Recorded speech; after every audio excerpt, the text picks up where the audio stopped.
드디어 우리 오늘부터 이제 베드로가 우리에게 전하는 그 하나님의 말씀을 우리가 함께 나누게 됩니다. 사실 1절, 2절은 에피로그였죠. 베드로가 누구인지, 또 어떤 상황에서 누구에게 어떤 마음으로 이 편지를 썼는지를 밝혀내었던 에필로그고요. 이제 3절부터 본격적으로 이야기가 시작됩니다.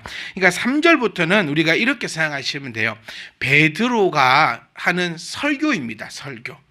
베드로의 설교의 특징은 하나 있는 게 뭐냐면, 이제 우리가 한번 살펴보겠지만 단어들을 사용할 때 있어서 새로운 단어들을 거의 사용하지 않습니다. 즉 그 말은 무슨 얘기냐면, 베드로가 만들어낸 그런 단어보다는 예수님께서 베드로에게 하셨던 말씀의 그 단어들을 사용하고 있는 장면을 우리는 발견을 하게 됩니다. 계속해서 어쩔 수 없이 바울의 서신서와 베드로의 서신서가 좀 비교가 될 수밖에 없는 상황이 있어요. 바울이 쓴 서신서는 새로운 단어들이 많이 등장하게 됩니다. 그런데 베드로의 서신서는 새로운 단어보다는 예수님께서 사용하셨던 단어가 많이 사용이 돼요. 저는 베드로에 대해서 생각하고 있는 오해를 하나 좀 풀어가고 싶어요. 많은 사람들이, 많은 설교자들이 왜 그러면 이렇게 새로운 단어가 아니라 예수님께서 사용하셨던 단어를 사용했을까라고 얘기할 때, 대부분의 사람들이 베드로가 무식해서 그렇다라는 식으로 많이 설교를 해왔습니다. 여러분, 베드로는 무식쟁이가 아닙니다. 우리나라로 비교해 보니까 그렇게 되는 거예요. 그러니까 지금 여기는 AD 38년 정도 되는 해입니다. 서기 38년 정도. 지금으로부터 넉넉 잡아 2000년 전. 우리나라로 한번 해보면 삼국시대 정도가 될 것 같아요. 백제, 고구려, 신라 이렇게 있을 그 시대쯤 되는데, 그 시대 때의 어부들은 진짜 우리가 말하는 대로 우리나라는 이 시대의 어부뿐만이 아니라 다 무식했어요. 네, 글자도 몰랐고, 한번 생각해 보시면 이 시대 때 지금 글자를 쓰고 있는 사람이에요. 우리나라도 여러분 아시겠지만, 우리 조선 초기, 아니 조선 후기, 우리 대한제국 초기, 우리나라의 이 문맹률이 이렇게 사라진 적은 얼마 되지 않습니다, 여러분. 1950년대만 하더라도 우리의 문맹률도 아주 상당했습니다. 그러니까 지금 이 시대의 유대인들의 이 지적 수준은 조금 제가 좀 더해서 얘기하면 지금의 우리 지적 수준과 비슷합니다.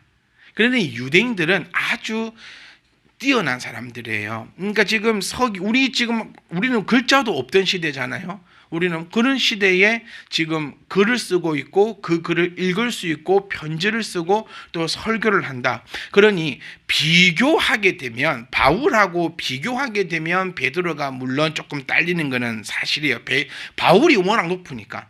그런데 보편적으로 어부라고 할지라도 유대인들의 그 정서상, 유대인들의 그 교육 방법상 절대 우리가 생각하는 우리의, 이 발언은 좀 무섭긴 한데, 우리의 어부가 아니고 우리의 이 시대의 어부라고 표현할게요. 지금의 어부가 아니라 우리가 삼국시대에 살던 어부하고는 완전히 차원이 다릅니다.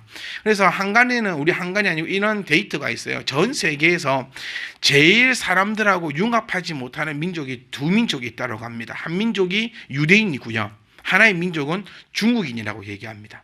그래서 어느 나라를 가든 차이나타운이 아주 잘 형성되어 있고, 유대인들도 유대인들끼리만 모여서 삽니다. 그 이유가, 유대인들은요, 자기네들이 좀 뛰어나다는 사실을 인지합니다. 그러니까 좀 나쁜 쪽으로 얘기하면, 나는 너희들과 어울리지 않을래라는 습성이래요. 내가 유대인으로서 내가 좀 뛰어나고, 내가 이렇게 똑똑하고, 내가 교양이 있고 막 이렇고 저렇기 때문에 나는 너희들과 어울리지 않을래라고 해서 융합이 잘 되지 않고, 중국인들은, 중국 사람 안 계시죠? 중국 사람 손 드세요. 그럼 말 안 하려고. 네. 제가 알기로는 중국분 없어요, 우리 교회는. 자, 중국 같은 경우에는 왜 어울리지 않냐면은 좀 반대됩니다. 워낙 무식해서. 이렇게 어울리지 않을래, 우리 것만 할래, 우리끼리만 살래, 이런 문화를 가지고 있다고 합니다. 그래서 제가 왜 이 말씀을 드리냐면, 베드로는 절대로 무식쟁이가 아니라는 사실을 우리가 좀 가지고 가야 돼요. 어부는 무식한 사람, 힘만 센 사람, 뭐 이런 공식을 접해서 베드로를 무식쟁이라고 얘기하면 안 됩니다. 그러면 왜 베드로는 예수님께서 사용하셨던 그 단어들을 사용할까? 정리를 한번 해보면 이렇습니다. 예수님께로부터 받았던 그 은혜를 그대로 전달하기 위해서입니다. 그리고 베드로의 입장은 여러분 한번 생각해 보세요. 예수님하고나 엊그저께만 해도 같이 있던 사람이에요. 네. 부활을 목격했고 또 성천하심을 목격했고 그 뒤에 성령 충만을 받았고 완전 우리로 치면 완전 그냥 슈퍼 초 울트라의 막 이런 상태이기 때문에 굳이 다른 말을 하고 싶지도 않고 할 필요도 없고 예수님께서 하셨던 그 말씀을 가지고 그대로 전달하고 싶은 그런 아주 지금 뜨거운 그리고 아주 자신 있는 그러니까 그리스도인들은요 자신감이 있어야 합니다. 왜 자신감이 있어야 되냐면 하나님께서 이 땅을 창조하셨고 그것을 우리는 믿고 있으며 그 세상 가운데 우리가 살아가기 때문에 우리는 자신감이 충만하다는 거예요. 주님이 승천하셨고 주님의 재림을 알고 있고 믿고 있는 우리들은 자신감이 있을 수밖에 없다라는 거예요. 베드로가 그랬고 바울이 그랬고 이 시대의 모든 사람이 다 그랬습니다. 목에 칼을 들으면서도 전혀 꿈떡하지 않았어요. 왜냐하면 내 눈으로 부활하신 주님 받고 승천하신 주님 받기 때문에 재림하실 주님을 당연하게 믿고 있고 오늘 본문에도 나왔지만 하나님의 그 나라가 바로 내 옆에 두고 살았던 사람들이 바로 이 시대의 사람들이라는 거예요. 그러니 시간은 좀 많이 흘렀지만 말씀을 통하여서 우리는 주님이 항상 내 옆에 계심을 우리가 스스로 인지하고 인식하고 살았으면 합니다. 그렇기 때문에 내 목에 칼이 들어와도 우리는 주님을 찬양할 수밖에 없는 이유는 하나님의 나라를 믿고 있느냐, 아니 확실하게 믿고 있느냐, 믿는 걸 떠나서 더 확신하고 있느냐에 그 차이가 있다라는 거예요. 지금 3절 4절에 제가 설명 다 한 것 같습니다. 이 중심 내용이 바로 그 내용입니다. 3절 이렇게 시작합니다. 우리 주 예수 그리스도의 아버지 하나님을 찬송하라. 사실 이제 이 부분을 우리가 문법적으로 쭉쭉쭉쭉쭉쭉 설명을 하고 하면은 오늘 너무너무 이제 시간이 많이 가는데 이걸 한마디로 우리가 딱 끊어보면요. 하나님 아버지는 주 예수 그리스도의 하나님 아버지라는 사실이에요. 이 말을 조금 더 쉽게 얘기해 보면 주 예수 그리스도의 아버지 하나님이기 때문에 주 예수 그리스도를 통하지 않고서는 하나님 아버지께로 갈 수가 없다. 다시 말하면 주 예수 그리스도와 관계가 없이는 하나님 아버지하고도 관계가 없다라는 그 명확한 장면을 표출해 주고 있다는 겁니다. 그러니까 저는 즉 베드로가 이 글을 쓸 당시에 그 뜨거운 심장과 그 뜨거운 자신감과 그 뜨거운 모든 열정들이 우리 가운데 좀 느껴지고 나타나여지고 이것이 좀 고스란히 좀 전달이 되었으면 좋겠어요. 저는 여러분께 여쭙고 싶어요. 아니 저에게도 한번 물어보고 싶어요. 진짜 나는 우리 주 예수 그리스도의 하나님 아버지를 지금 찬송하고 있느냐라는 거예요. 신앙인으로서 가장 무서운 거, 제가 이번 주일도 말씀드렸지만 하나님을 하나님으로 인지하지 못하는 것이 가장 무섭습니다. 네, 그냥 살아가는 거예요. 네, 아무것도 알지 못한 채 그냥 습관처럼 그냥 뜨거움도 없이 우리가 좀 뭐 이런 얘기 많이 했죠. 물에 물 탄 듯, 뭐 술에 술 탄 듯, 물은 그거 없이. 그러니까 진짜 우리 그리스도인들은 여러분 예수 그리스도라는 단어 때문에 눈물이 흘러야 돼요. 그거 없이는 그 뜨거운 심장 없이는 이 신앙생활을 바로 해 나갈 수가 없다라는 겁니다. 주 예수 그리스도라. 우리는 이 표현을 너무나 많이 하고 우리 입에서 너무나 자주 나오기 때문에 지금 이 산어의 귀한 거를 몰라요. 우리가 왜 주 예수 그리스도를 할 수 있냐면 지금 베드로 전서에서요. 베드로가 우리에게 얘기했기 때문에 우리가 주 예수 그리스도라고 얘기하고 있다라니까요. 좀 이 사실 우리 가운데 좀 뭐랄까 살처럼 좀 다가왔으면 좋겠어요. 주 예수 그리스도라는 표현은 그냥 단순히 그냥 뭐 그런 표현이 아니라 정말 주, 그러니까 정말 모든 것의 주인이 되시며 그의 이 영원하신 그 주권을 인정하는 표현이 주 예수라는 표현입니다. 그러니까 바로 이 주 예수 그리스도의 하나님 아버지. 그러니까 저와 여러분들은 꼭 아시기를 원합니다.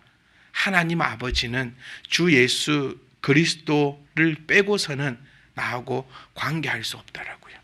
그리고 우리는 주 예수 그리스도로 말미암아 하나님 아버지의 자녀가 된 우리가 해야 할 것은 바로 찬송밖에 없다라는 사실입니다.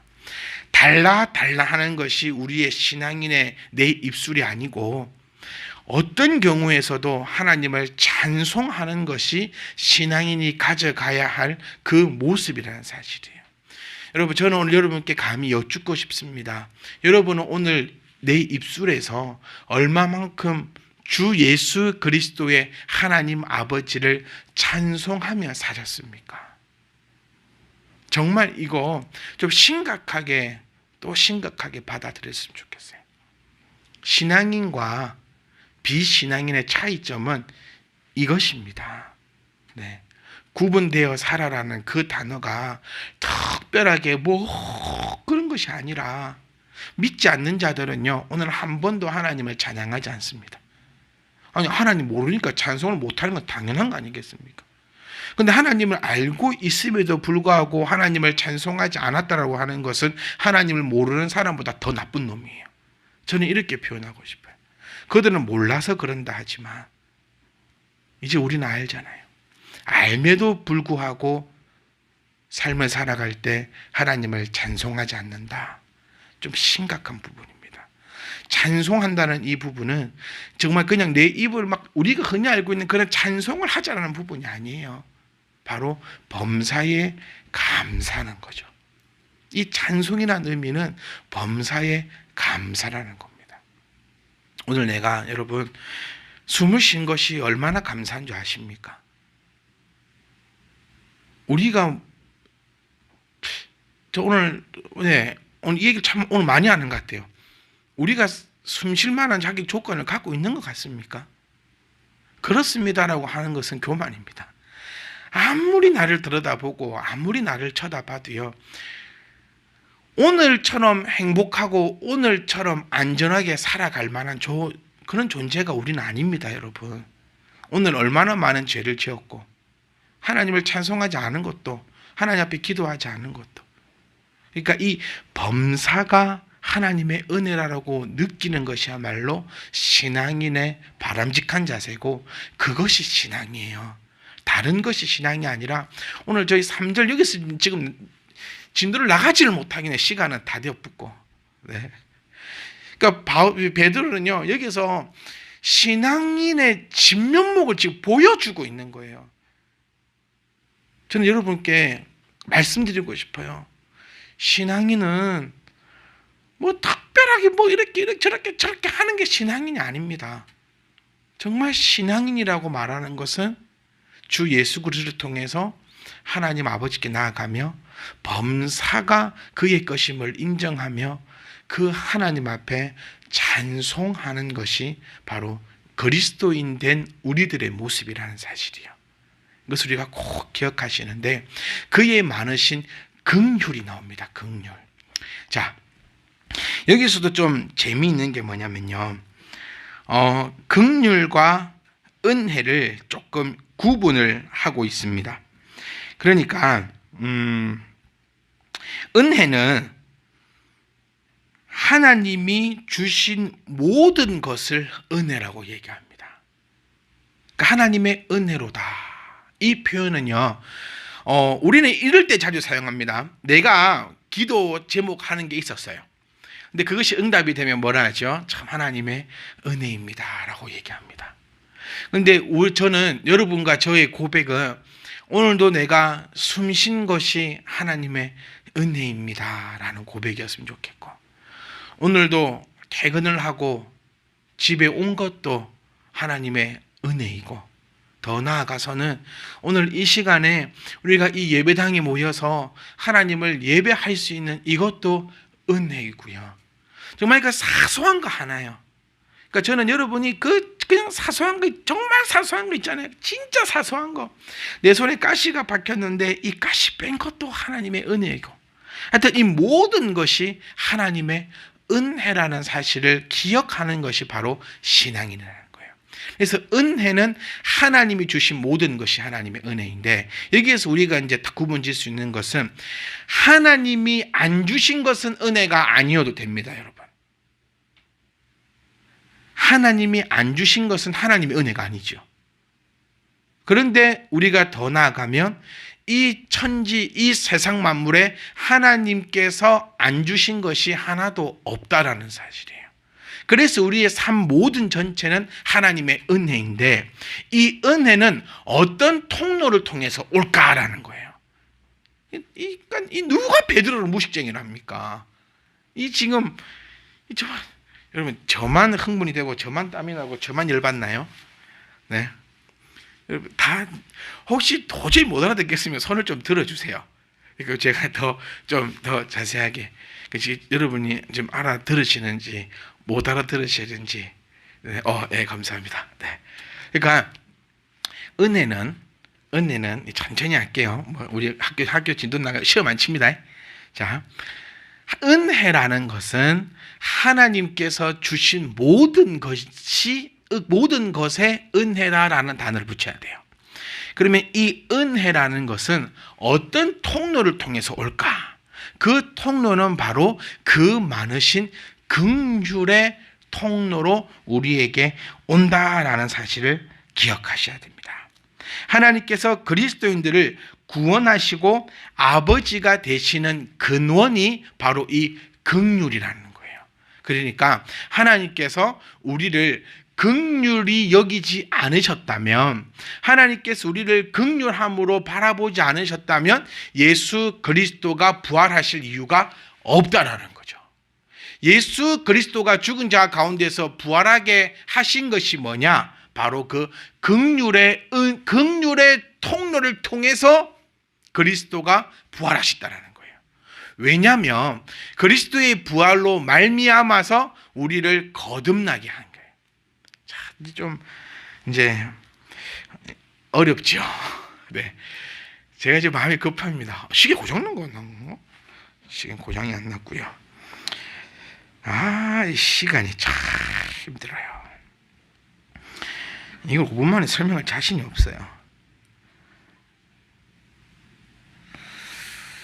그러니까요. 그만할까요? 더 하자니 아마 못해도 30분은 걸릴 것 같고, 마치자니 5분이 남고, 그러면 자, 긍휼로 가봅시다. 긍휼로 조금만 더. 긍휼은 불쌍히 여긴다라는 그런 의미가 됩니다. 우리 국어적으로 한번 풀이해 보면, 그러니까 우리는 하나님 우리를 긍휼히 여겨 주시옵소서라고 얘기하거든요. 하나님께서 우리를 긍휼히 여기지 않으시면, 우리를 불쌍히 여기지 않으시면 하나님으로부터 그 모든 것이 우리에게 내려올 수가 없는데, 여기서 말하고 있는 가장 큰 긍휼은 뭐냐면 우리 주 예수. 그러니까 여기 베드로는요 계속 우리 주 예수 그리스도라고 표현합니다. 이 정말 너무너무 이게 멋진 표현인지 모르겠어요. 네, 그래서 긍휼대로 다음. 자, 그의 긍휼대로 또 예수 그리스도를 죽은 자 가운데서 부활하게 하셨다.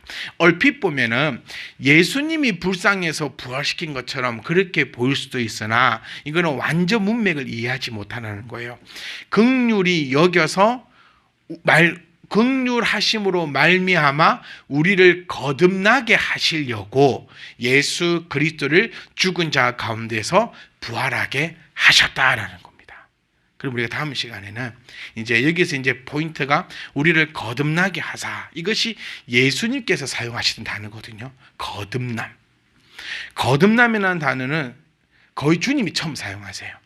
그리고 그 거듭남에 대해서도 제자들에게 아주 많이 주님은 설명을 하고 이해를 시키고 또 말씀을 전하시는 그 부분을 바로 바울이 꺼집어 가지고 와가지고 우리를 거듭나게 했고 산 소망이 있게 했다. 그러니까 즉 정리해 보면 이렇습니다. 우리 가운데 하나님이 은혜를 주시는데 그 은혜는 특별한 것이 아니라 오늘 이 모든 것이 하나님의 그 은혜였고 그 은혜가 오는 통로는 하나님이 우리를 긍휼히 여기십니다. 그래서 우리는 늘 하나님 앞에 소망하고 원해야 되는 것은 하나님이 우리를 긍휼하게 여기심을 원해야 된다는 거예요. 그래서 제가 우리 주일날도 계속 말씀 나누었던 것이 뭐냐면 하나님 앞에 무릎을 꿇어야 된다는 거예요. 하나님 앞에 긍휼히 여김을 우리는 받아야 합니다. 하나님 앞에 긍휼히 여김을 받으면 세상을 다스리고 정복하며 충만하고 번성하게 돼요. 그런데 반대로 하나님 앞에 긍휼함을 받지 못하면 통로가 사라지는 거예요. 하나님의 은혜의 통로가 사라지는 거예요. 그렇기 때문에 하나님 앞에 긍휼함을 받지 못하면 우리는 하나님으로부터 은혜를 받지 못합니다. 그렇게 되면 이 세상은 하나님이 만드신 세상을 우리가 살아가는 것이 아니라 힘들고 어렵고 고통스러운 세상을 우리는 뼈 빠지게 살아간다는 거예요. 아담과 하와가 하나님으로부터 긍휼함을 받았을 때는 세상을 다스렸습니다. 그런데 아담과 하와가 하나님으로부터 긍휼함을 받지 못하게 되니까 뼈가 부서지는 고통을 통해서 겨우 먹고 살았다는 거예요. 이 점을 우리가 좀 기억을 하셨으면 합니다. 그래서 지금 베드로는 우리에게 말하고자 하는 바는 우리가 살아가는 그 모든 것은 하나님의 은혜인데 그 은혜는 바로 긍휼의 통로를 통해서 우리에게 온다. 그러면 그 긍휼의 통로로 왔던 가장 큰 은혜가 바로 예수 그리스도의 부활하심이고 그 부활하심을 통하여서 우리가 거듭나게 되었고 거듭남을 통하여서 우리는 이제 산 소망을 가지고 갈 수 있었는데 그 산 소망에 대해서 이제 설명하고 있는 것이 또 이 베드로 전서의 쭉 내용입니다. 사랑하는 성도 여러분, 저는 이 베드로 전서가 여러분들에게 그 어떤 유명 강사의 그 역사 수업보다 더 여러분들에게 귀에 팍팍 꽂히고 이것이 내 마음에 와지고 그리고 예수님이 진짜 내 옆에 계신 그 은혜를 체험하기를 원합니다. 사랑하는 성도 여러분, 또 우리가 늘 나아갑니다. 하나님께 굴복하십시오. 하나님께 싸우고 하나님을 대적하고 하나님과 어떻게 해보려고 하지 마시고 그냥 하나님 앞에 굴복하시고 하나님의 그 긍휼함 가운데 긍휼의 통로로 오늘도 내일도 우리가 이 땅에 있는 그 평생의 삶이 하나님의 그 은혜로 가득 차고 넘치기를. 그래서 여러분 늘 눈을 들어 산을 보셔야 됩니다. 눈을 들어 산을 보면 하나님의 은혜가 아닌 것이 하나도 없어요. 오늘 밤 깊은 묵상함이 있기를 원합니다. 여러분들도 이 깊은 묵상함 때문에 잠을 좀 못 주무셨으면 좋겠어요. 좀 나쁜 마음인가요? 누구 하지 마시고 좀 이렇게 오늘 하루도 하나님께서 나에게 베풀어 주신 그 은혜, 내가 생각할 때 참 안 좋았다라는 것까지도 하나님께서 나에게 주셨다는 그 은혜라는 것을 느끼면요, 이게 감사할 수밖에 없고 이 감사가 넘치면 눈물이 흐를 수밖에 없고 그 감사하신 하나님 앞에 내가 무릎을 꿇을 수밖에 없다라는 거예요. 그래서 하나가 되면 열이 됩니다. 신앙은요. 하나가 되면 10계명 지우라. 1계명이 뭐지? 너는 나 외에 다른 신들을 내게 두지 않으면 10계명까지 지켜져요. 그렇지 않? 이거 1번이 답니다. 너는 나 외에 다른 신을 내게 두지 않으면 안 될 게 뭐 있어요? 그런데 10계명은요, 한 개는 지키고 요거는 못 지키고 이거는 지키고 이거는 못 지키고 이거는 뻥입니다. 네. 한 개가 1번이 지켜지면 다 지켜지는 거고 1번이 안 지켜지면 다 안 되는 거예요. 그러니까 신앙은 요거 하나, 하나님의 은혜만 시작되면 우리의 신앙은 일사천리로, 보세요. 은혜를 받았어. 하나님 앞에 또 긍휼로 가네. 그러니까 또 은혜가 와. 그러니까 또 감사해서 또 주님 앞에 또 무릎을 꿇네. 또 긍휼이 오고 또 은혜가 오고. 이게 바로 신나고 재미있고 즐겁고 행복이 넘치는 그 신앙생활을 베드로가 우리를 통해서 알려주고 있으니 베드로만 느끼면 억울하잖아요. 이럴 때는 욕심을 좀 내세요. 누가 뭐 샀더라 이러면 욕심 내지 말고, 네, 그 길은 막 어디서 샀니, 뭐 어쨌니. 우리 베드로에게도 물어봅시다. 너는 어떻게 해서 그렇게 주님을 사랑하게 됐니? 이런 건 안 궁금해. 오히려 내가 베드로처럼 주님 사랑할까 봐 걱정이고, 더 큰 걱정이 뭔지 아세요? 내 새끼가 베드로처럼 주님 믿을까 봐. 그거 아닙니까? 그래? 베드로처럼 주님 믿어가지고 또 목사님 된다 하고 막 그럴까 봐, 전도사님 된다고 신학교 간다고 막 이럴까 봐 우리는 자녀들에게 항상 말하는 것이 적당히 믿어라 이러고 있지는 않는가. 여기에 대해서 우리가 셈을 내고 주님의 그 긍휼하심, 베드로만 받으면 저는 이거 셈이 납니다. 네, 이거 셈을 좀 냅시다. 네, 셈을 탁 내어서 베드로가 느꼈던 그 하나님 나도 느끼고 베드로가 받았던 그 은혜가 우리 가운데 충만할 수 있기를 주의 이름으로 축복합니다.